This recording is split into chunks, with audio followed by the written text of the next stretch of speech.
नमस्कार, स्वागत है आपका डेली 24 भारत में। मैं हूं आपके साथ अनुप्रिया मिश्रा। रुक करते हैं दिल्ली एनसीआर की बड़ी खबरों का। बता दें, मुजफ्फरनगर से बड़ी खबर सामने आ रही है। पानीपत खटीमा मार्ग पर आज भीषण कोहरे की वजह से बड़ा हादसा। दरअसल घने कोहरे के कारण एक ट्रक डिवाइडर से टकरा गया और उसके कुछ ही मिनटों बाद स्कूल वाहन सहित 6 गाड़ियां आपस में भिड़ गई। हादसे के बाद मौके पर चीख पुकार मच गई। टक्कर इतनी अचानक हुई कि कई लोग संभल भी नहीं पाए। हालांकि राहत की बात ये रही कि सभी को सिर्फ मामूली चोटें आई हैं, लेकिन हादसे के चलते हाईवे पर लंबा जाम लग गया। वहीं सूचना मिलते ही मौके पर पुलिस पहुंची और घंटों की मशक्कत के बाद सभी क्षतिग्रस्त वाहनों को सड़क से हटाकर ट्रैफिक को सुचारू करवाया। इस हादसे में शामिल कार सवार उपेंद्र कुमार ने बताया कि आगे पहले से ही गाड़ियां टकराई हुई थी। घने कोहरे और फैक्ट्रियों से निकल रहे काले धुएं के कारण दृश्यता बेहद कम थी। वहीं स्थानीय लोगों और पुलिस की मदद से सड़क को क्लियर कराया गया। बता दें, मुजफ्फरनगर में बढ़ते कोहरे और कम दृश्यता के कारण ये पहला हादसा नहीं। वहीं पुलिस लगातार लोगों से सतर्क होकर वाहन चलाने की अपील कर रही है। ये ऐसा पहले गाड़ी ठुकी हुई थी, ट्रक ठुका हुआ था, 3-4 गाड़ी हमारे आगे थी। हमारी गाड़ी हल्की सी टच हुई, पिछले वाले गाड़ी वाले ने आके हमें पूरे जबरदस्त ठोक दिया, जिससे मेरी गाड़ी आगे और पीछे से दोनों क्षतिग्रस्त तकड़ी होगी। कहाँ से आ रहे थे आप? मैं ग्राम कोल से आ रहा था, तहसील मोहाना, जिला मेरठ। क्या किस तरह का मौसम है आज? मौसम बहुत ज्यादा कोहरे का मौसम है। यहाँ ज्यादा फैक्ट्री होने की वजह से ज्यादा काला धुआं था और स्पीड पे हम मात्र 30-35 की स्पीड पे थे। स्पीड भी कोई ज्यादा हमारा ही नहीं थी, स्लो आ रहे थे अपना मौसम को देखते हुए। तो ये पहले से हादसा हो रहा था, इसलिए गाड़ी वाले कंट्रोल नहीं कर पाए आपस में, तो इसी वजह से हुआ है हादसा। वहीं उत्तर प्रदेश के मुजफ्फरनगर में एक चौंकाने वाला ऑडियो वायरल होने के बाद हड़कंप मच गया। बताया जा रहा है कि जमीन के विवाद को लेकर एक पीड़ित महिला ने मुख्यमंत्री पोर्टल पर शिकायत दर्ज कराई थी, लेकिन कुछ दिनों बाद लखनऊ से आए एक फोन कॉल ने पूरे मामले को नया मोड़ दे दिया। पीड़ित का आरोप है कि फोन पर समस्या का निस्तारण करने के नाम पर उनसे खुलेआम चाय पानी की मांग की गई। इसी ऑडियो को पीड़ित परिवार ने सोशल मीडिया पर वायरल कर दिया, जो अब पूरे जिले में चर्चा का बड़ा विषय बना हुआ है। बुढ़ाना तहसील क्षेत्र के मोहल्ला खाकराबाद निवासी बीरमती, जो अनुसूचित जाति से हैं, उनकी लगभग 2 बीघा जमीन पर कब्जे का विवाद चल रहा है। आरोप है कि स्थानीय प्रॉपर्टी डीलर इकबाल, बाली, संजीव और अन्य व्यक्तियों ने मिलकर उनकी जमीन पर जबरन कब्जा कर लिया। कई बार शिकायत करने के बावजूद कार्रवाई नहीं हुई तो पीड़ित ने कुछ दिनों पहले सीएम पोर्टल पर शिकायत दर्ज की। बता दें, करीब 10 से 15 दिन बाद पीड़ित के बेटे राहुल के मोबाइल पर लखनऊ से एक कॉल आया, जिसमें जमीन विवाद का समाधान करने के नाम पर रिश्वत मांगी गई। पीड़ित परिवार ने मुख्यमंत्री से सीधे गुहार लगाई कि मामले की जांच कराई जाए और फोन पर रिश्वत मांगने वाले व्यक्ति के खिलाफ सख्त कार्रवाई की जाए। बता दें, इस वायरल ऑडियो ने जनपद में प्रशासनिक प्रणाली पर कई गंभीर सवाल खड़े किए हैं। मैंने एक शिकायत करी थी मुख्यमंत्री पोर्टल पे, तो मेरे तरह रिश्वत मांगी गई जी। मेरी माँ के नाम जमीन है, बीरमती के नाम, वहाँ हमारी जमीन यहीं पे है। कहाँ पे शिकायत की थी आपने? मुख्यमंत्री पोर्टल पे। लखनऊ से फोन आया, कल लगा चाय पानी का खर्चा दे दो, तुम्हारा निस्तारण करवा देंगे जमीन का। कितने दिन हो गए?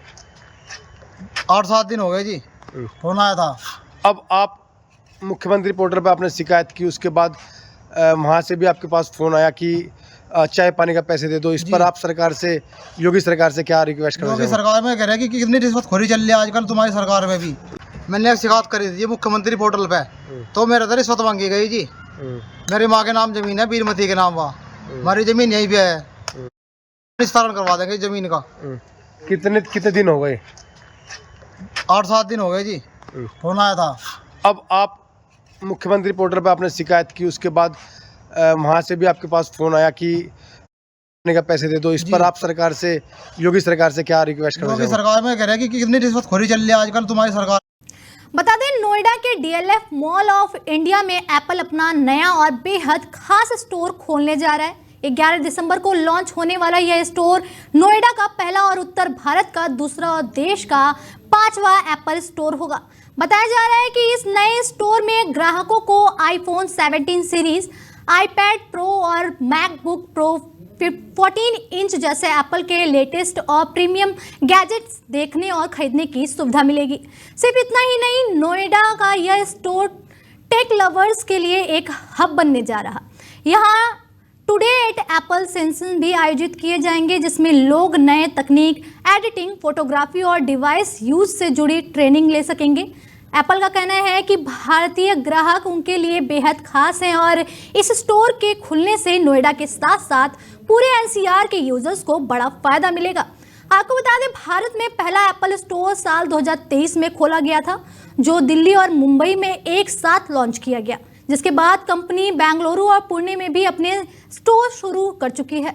नोएडा में इस नए स्टोर को लेकर टेक कम्युनिटी में जबरदस्त उत्साह देखने को मिल रहा है। वहीं नोएडा सेक्टर 44 में गुरुवार को एक दिल दहला देने वाला सड़क हादसा सामने आया है। घर के बाहर खेल रही 5 साल की बच्ची मुस्कान को एक तेज रफ्तार कार ने जोरदार टक्कर मार दी। टक्कर इतनी भयंकर थी कि बच्ची के सिर और शरीर पर गंभीर चोटें आई। बच्ची की मां रुखसार ने बताया कि मुस्कान रोज की तरह बाहर खेल रही थी, लेकिन अचानक आई कार ने उसे इतनी तेज टक्कर मारी कि वो मौके पर ही बुरी तरह घायल हो गई। परिजनों ने तुरंत उसे जिला अस्पताल ले जाया, जहां उसकी नाजुक हालत को देखते हुए डॉक्टर्स ने उसे दिल्ली के सफदरजंग अस्पताल रेफर कर दिया। लेकिन दुखद बात यह है कि इलाज के दौरान मासूम ने दम तोड़ दिया। हादसे के बाद आरोपी चालक कार समेत मौके से फरार हो गया। पीड़िता की मां ने पुलिस को कार का नंबर उपलब्ध कराया। घटना की जानकारी मिलते ही सेक्टर 39 थाना पुलिस ने मामला दर्ज कर लिया और फरार चालक की तलाश शुरू कर दी है। फिलहाल इस दर्दनाक हादसे के बाद इलाके में शोक और आक्रोश का माहौल है। पुलिस सीसीटीवी फुटेज भी खंगाल रही ताकि आरोपी जल्द से जल्द पकड़ा जा सके। वहीं अगली खबर नोएडा से है, जहां फेज 1 थाना पुलिस ने एक बड़े फर्जी कॉल सेंटर का भांडा फोड़ किया, जो विदेशों में रहने वाले एनआरआई को अपना शिकार बनाता था। पुलिस के मुताबिक यह गैंग नेटफ्लिक्स, हॉटस्टार और अन्य ओटीटी प्लेटफॉर्म्स के रिचार्ज और सब्सक्रिप्शन दिलवाने का झांसा देकर लोगों से ठगी करता था। हर कॉल पर $100 से $300 तक वसूले जाते थे और शिकायत करने पर पीड़ितों को ब्लॉक कर दिया जाता था। इस पूरे ऑपरेशन की मास्टरमाइंड एक महिला तनिष्का बताई जा रही, जिसे 5 अन्य साथियों के साथ गिरफ्तार कर लिया गया है। पुलिस ने उनके कब्जे से कंप्यूटर, लैपटॉप, आईपैड, बड़ी संख्या में मोबाइल फोन और कई जरूरत दस्तावेज बरामद किए। इतना ही नहीं, आरोपियों के कई बैंक खाते, जिसमें लाखों के ट्रांजैक्शन भी हुई थी, उन्हें भी सीज कर दिया गया। फेज 1 थाना पुलिस की इस कार्रवाई से साफ है कि साइबर फ्रॉड गिरोह किसी भी तरह से लोगों को लूटने का मौका नहीं छोड़ते, लेकिन पुलिस की नजर से भी बच नहीं पाते। वहीं नोएडा पुलिस अब पूरे नेटवर्क की तह तक जाने में जुट गई है। जनपद गौतम बुद्ध नगर में नोएडा जोन में डीसीपी सैविया गोयल और एसीपी स्वतंत्र के नेतृत्व में क्षेत्र में जितने भी कॉल सेंटर या तकनीकी रूप से मैनिपुलेट करके कोई भी ऐसे सेंटर्स जो चल रहे हैं, उनके अभियान के रूप में ये चलाया जा रहा है। उनको गिरफ्तार करने के लिए, उनके खिलाफ कार्रवाई करने के लिए सीपी मैम ने स्पेशली इनको अपॉइंट किया है इस क्षेत्र में काम करने के लिए, जो साइबर से रिलेटेड अपराध हैं उन पर प्रभावी कार्रवाई करने के लिए। इसी क्रम में लगातार इस क्षेत्र में ये कार्रवाइयां चल रही हैं और फेज 1 में एक कॉल सेंटर के रूप में ऑपरेट होने वाला एक सेंटर पकड़ा गया है। जनपद गौतम बुद्ध नगर में नोएडा जोन में डीसीपी सैविया गोयल और एसीपी स्वतंत्र के नेतृत्व में क्षेत्र में जितने भी कॉल सेंटर या तकनीकी रूप से ये चलाया जा रहा है, उनको गिरफ्तार करने के लिए, उनके खिलाफ कार्रवाई करने के लिए सीपी मैम ने स्पेशली इनको है इस क्षेत्र में काम करने के लिए, जो साइबर से रिलेटेड अपराध हैं उन पर प्रभावी कार्रवाई करने के लिए। इसी क्रम में लगातार इस क्षेत्र में ये कार्रवाइयां चल रही हैं और फेज 1 में एक कॉल सेंटर के रूप में ऑपरेट होने वाला एक सेंटर पकड़ा गया है। जनपद गौतम बुद्ध। वहीं नोएडा में डायल 112 की 14 नई हाईटेक गाड़ियों का उद्घाटन किया गया। बता दें, इन अत्याधुनिक वाहनों का उद्घाटन नोएडा की पुलिस कमिश्नर लक्ष्मी सिंह ने किया। सीपी लक्ष्मी सिंह ने हरी झंडी दिखाकर सभी गाड़ियों को विभिन्न इलाकों के लिए रवाना किया। इस दौरान उन्होंने कहा, अपराध पर तेजी से शिकंजा कसना अब हमारी प्राथमिकता है। नई गाड़ियां हमारी प्रतिक्रिया समय को और बेहतर बनाएंगी। डायल 112 की टीमें न सिर्फ अपराधियों को पकड़ने में अहम भूमिका निभाती हैं, बल्कि किसी भी आपात स्थिति में नागरिकों की मदद के लिए हमेशा तैयार रहती हैं। नई गाड़ियों में advance tracking system, fast response क्षमता और बेहतर कम्युनिकेशन सेटअप शामिल है, जिससे पुलिस अब और तेजी से मौके पर पहुंच सकेगी। नोएडा पुलिस का दावा है कि इन हाईटेक गाड़ियों के शामिल होने से अपराधियों के हौसले पस्त होंगे और जनता को सुरक्षा मिलेगी।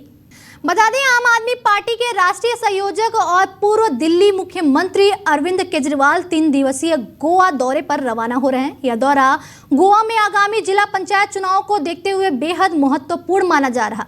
बता दें, आप अपनी स्थिति मजबूत करने की पूरी कोशिश कर रही पार्टी सूत्रों के अनुसार केजरीवाल का ये दौरा पार्टी कार्यकर्ताओं में नई ऊर्जा भरने और चुनावी रणनीति को अंतिम रूप देने के लिए है। गोवा में जिला पंचायत चुनाव 20 दिसंबर को होने वाले हैं, जिसमें कुल 50 सीटें दांव पर है। आपने इस बार बड़ा दांव खेलते हुए 40 से अधिक सीटों पर अपने उम्मीदवार उतारे हैं। पार्टी के गोवा अध्यक्ष अमित पालेकर ने कहा कि केजरीवाल की मौजूदगी से चुनाव अभियान को जबरदस्त बढ़ावा मिलेगा। उन्होंने जोर देकर कहा, केजरीवाल जी का दौरा कार्यकर्ताओं के लिए प्रेरणा का सूत्र होगा। हम पंचायती राज व्यवस्था में अपनी मजबूत इस उपस्थिति दर्ज कराकर गोवा की स्थानीय प्रशासन व्यवस्था में बदलाव लाएंगे। ऐसा कैसे हुआ कि गोवा के अंदर जो क्लब के मालिक थे वो भाग गए, रातों रात भाग गए, और उसी फ्लाइट से भाग गए जिस फ्लाइट ने इनको ब्लैकमेल किया इंडिगो से। तो भारत सरकार केजरीवाल को तो जेल में डालती है, लेकिन गोवा के अंदर 25 लोगों की हत्या करने वालों को देश से भगा देती है। इसका मतलब बीजेपी मिली हुई है कि नहीं मिली हुई है? वहीं 2020 के दिल्ली दंगों से जुड़ी साजिश के मामले में एक अहम फैसला सामने आया है। दिल्ली की कनकंडुमा अदालत ने पूर्व जेएनयू छात्र नेता उमर खालिद को अंतरिम जमानत दे दी है। यह जमानत खालिद को किसी कानूनी राहत या मुकदमे में ढील के तौर पर नहीं, बल्कि एक पारिवारिक वजह से प्रदान की गई है। अपनी बहन की शादी में शामिल होने के लिए उमर खालिद सितंबर 2020 से जेल में बंद है और अब लगभग 4 साल बाद उन्हें 16 दिनों की अंतरिम जमानत मिली है। अदालत ने उन्हें 14 दिसंबर से 29 दिसंबर तक का समय दिया है। उनकी बहन की शादी 27 दिसंबर को तय है और इसी वजह से खालिद ने अदालत में अर्जी लगाई थी कि उन्हें परिवार के इस महत्वपूर्ण समारोह में शामिल होने की इजाज़त दी जाए। अतिरिक्त सत्र न्यायाधीश समीर वाजपेयी ने जिला पुलिस की दलीलें सुनी, केस की परिस्थिति पर विचार किया और उसके बाद जमानत को मंजूरी दी। अदालत ने साफ कहा कि चूंकि यह परिवार का एक अत्यंत जरूरी कार्यक्रम है, इसलिए अंतरिम जमानत दी जा सकती है, लेकिन यह सिर्फ उसी उद्देश्य के लिए सीमित रहेगी। अगली बड़ी खबर राजधानी दिल्ली से है, जहां नोटबंदी के पूरे 9 साल बाद भी 3.5 करोड़ रुपए के पुराने प्रतिबंधित नोट बरामद हुए। बता दें, बंद हो चुकी करेंसी की इतनी बड़ी खेप देखकर पुलिस भी हैरान है। शालीमार बाग इलाके में पुलिस ने 4 युवकों को गिरफ्तार किया। बताया जा रहा है कि इनके पास से पुराने 500 और 1000 के नोटों के बंडल मिले, जिन्हें ये कमीशन पर बदलवाने की कोशिश कर रहे थे। लेकिन सवाल ये है कि अब आरबीआई और बैंक अब इन नोटों को नहीं लेते, तो फिर ये इतने बड़े पैमाने पर बाजार में आ कैसे रहे हैं? गिरफ्तार आरोपी कोई बड़े गैंगस्टर नहीं, बल्कि आर्थिक तंगी से जूझ रहे आम युवक है। अब पुलिस की असली खोज जारी है। मुख्य आरोपी तरुण और आशीष कहां है और ये पुरानी करेंसी आई कहां से? क्या कोई बड़ा फाइनेंशियल रैकेट अभी भी सक्रिय है? टीमें लगातार छापेमारी कर रही है और पुलिस का कहना है कि इन दोनों की गिरफ्तारी के बाद ही सच पूरी तरह सामने आएगा। वह दिल्ली मेट्रो महिलाओं के लिए स्वास्थ्य और स्वच्छता को लेकर एक खास जागरूकता अभियान शुरू किया है। केंद्रीय स्वास्थ्य मंत्रालय और WHO के सहयोग से शुरू हुआ यह कैंपेन 10 जनवरी तक चलेगा। सुल्तानपुर स्टेशन से शुरू हुई इस अभियान के तहत मेट्रो ट्रेनों और कुछ स्टेशनों पर महिलाओं की सुरक्षा, मानसिक स्वास्थ्य, डिजिटल समावेशन, PCPNDT एक्ट और टीवी जागरूकता से जुड़े संदेश लगातार प्रसारित किए जाएंगे। केंद्रीय स्वास्थ्य सचिव पुण्य सलीला श्रीवास्तव ने कहा, जब महिला स्वस्थ होती है तभी परिवार और राष्ट्र स्वस्थ रह सकता है। साथ ही यह अभियान दिल्ली में बढ़ते टीबी मामलों पर भी फोकस करेगा। दिल्ली मेट्रो में रोजाना सफर करने वाले लाखों यात्रियों तक ये संदेश पहुंचेगा। यही इस अभियान का सबसे बड़ा लक्ष्य है। फिलहाल इस बुलेटिन में मेरे साथ इतना ही। दीजिए इजाजत। नमस्कार।